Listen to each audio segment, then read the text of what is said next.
la situation. Le début des travaux débute le 31 décembre 2022 et après un mois de forage jusqu'à 210 mètres de profondeur, l'eau arrive enfin en surface le 4 février 2023.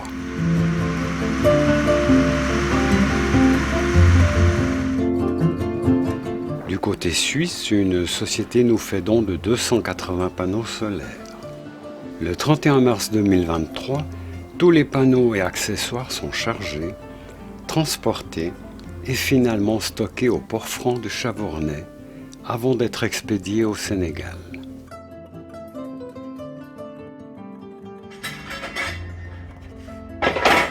Le 19 juin, tout le matériel est déchargé dans un local sécurisé sur le terrain.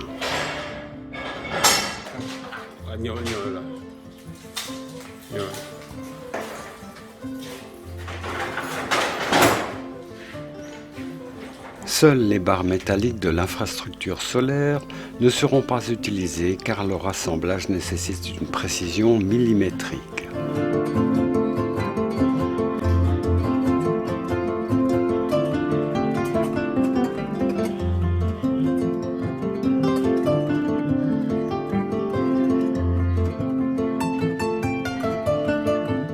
Le terrain ne s'y prétend pas, il fallut installer des barres de fer en L, puis les scier et les incliner face au soleil.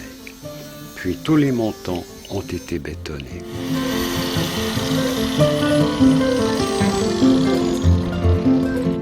Parallèlement, le montage de la pompe avait déjà commencé le 28 janvier 2024. C'est une opération délicate qui demande beaucoup de minutie. La pompe sera ensuite protégée et enveloppée par des tuyaux de PVC résistants à une pression de 20 bars.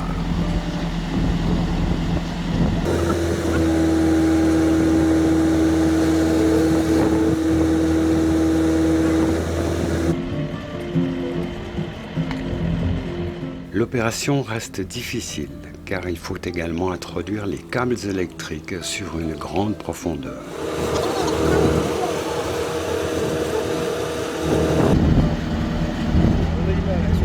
Enfin, les panneaux solaires sont installés un par un, puis raccordés électriquement.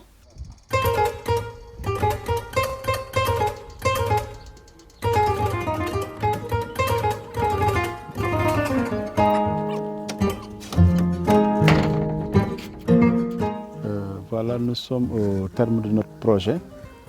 Après la réalisation du forage sur 200 mètres, l'entreprise qui était chargée d'installer la pompe est venue installer la pompe avec les panneaux solaires. On a installé plus de 100 panneaux, environ 120 panneaux, avec une pompe de 22 kW, avec toute la colle de scie, vanne, clapet, compteur et le raccordement sur le réseau. C'est une pompe qui sort un débit de 30 m3/h. C'est un bon débit par rapport à la profondeur. C'est un débit aussi qu'on a calibré par rapport à l'autorisation qui nous a été donnée. Avec les panneaux solaires, on peut pomper presque de 9h jusqu'à 18h pour pouvoir approvisionner le champ en eau. Fin septembre 2023, une chambre en dur et sécurisée a été construite pour y installer les commandes électriques de toute l'installation. Ça, c'est en zéro. Donc, même si on lance, rien ne fonctionne. En E, on est en solaire. Donc, dès qu'on lève l'interrupteur, la pompe s'allume.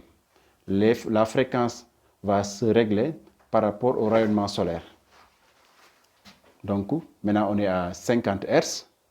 À 50 Hz, c'est la fréquence maximum. Donc, ça va augmenter. On est à 16h56. La fréquence remonte. On est à 32 Hz de fréquence par rapport à l'heure de pompage.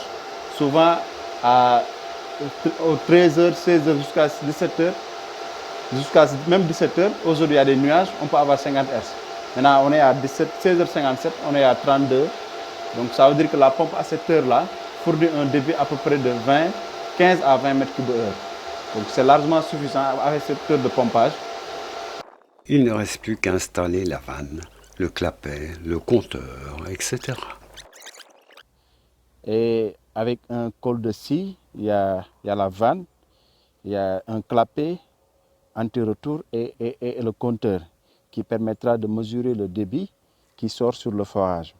Donc c'est une pompe assez puissante qui sort un débit de 30 mètres cubes heure, ce qui a été escompté, c'est le débit demandé par rapport à l'exploitation du forage. Donc on n'a pas encore raccordé le système hydraulique, la plomberie, mais il y a l'eau qui sort. Donc ça c'est le forage avec la tête de forage.